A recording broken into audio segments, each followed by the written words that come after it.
YouTube channel. So today we're going to be doing something so interesting. We're going to be making a cowl neck.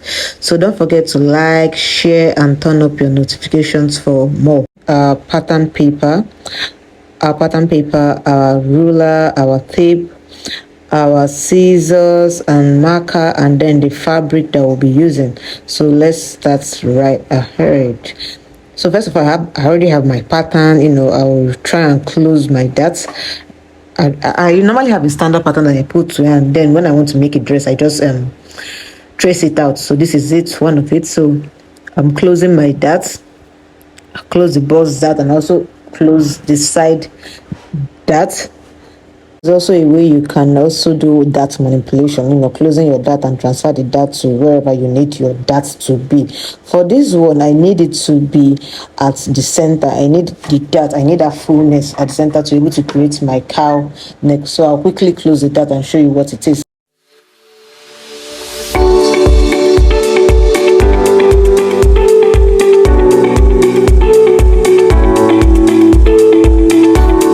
Closing my darts, so I'll go ahead and start doing the splash and spread method. So there are different ways you can actually achieve your cowl neck.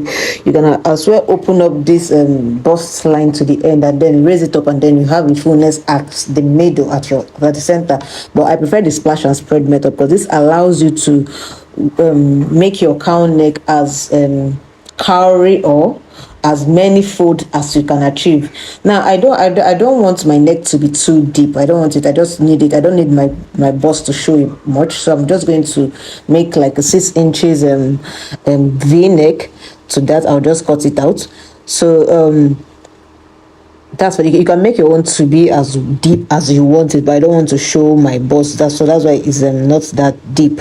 So I'll still go ahead and make a little splash again. So this is it. So I'll go ahead and open that up, and here you have I'll cut out this space between the front. This space gap I left before for the front area, I'll cut it out. So I'll go ahead and splash. I'm splashing.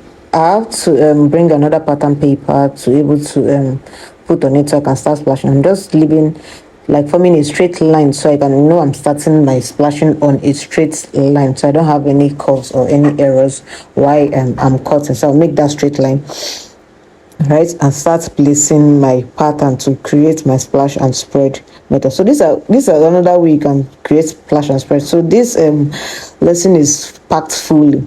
So I'll start putting that very close, start adding that very close to. Okay, so I'll go ahead and start splashing my pattern.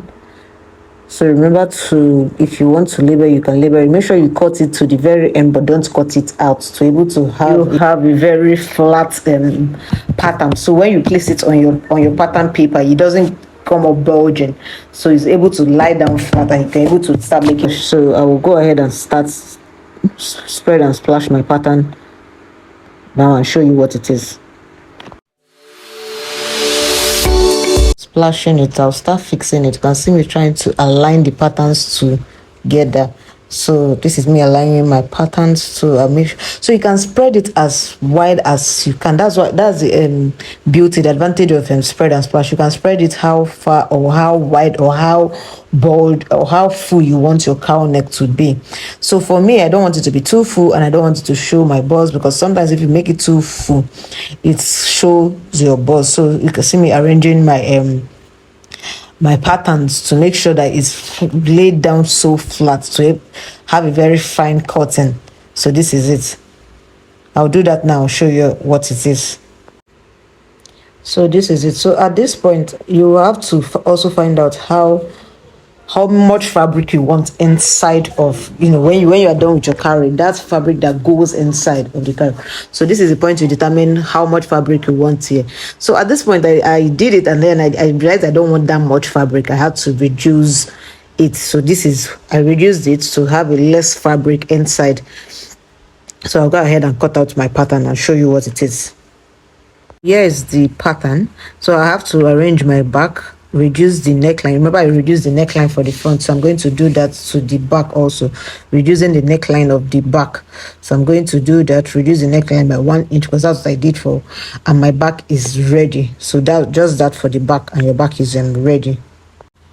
So this is a cotton from fabric. I'm leaving 2 inches hemming allowance. I'll just cut it out. Like, my fabric is rough. I'll iron it before I start sewing, so I just have to cut it out. I bought the fabric so rough, so I'm done cutting. This is how it looks like. So I'll go ahead and cut out the back and show you what it is. Iron out the front, and also weave that inside, since I did not cut off anything to put, so I'm going ahead to weave that inside, and also iron the back. I also cut out a turning for the back, so I'm going to join the shoulder and join the other shoulders, and then sew it with the facing for the back, and you have your cowl neck. And that is it, guys. Thank you for watching. Please don't forget to subscribe, turn up your notifications, and also hit the like button. See you in my next video. Thank you.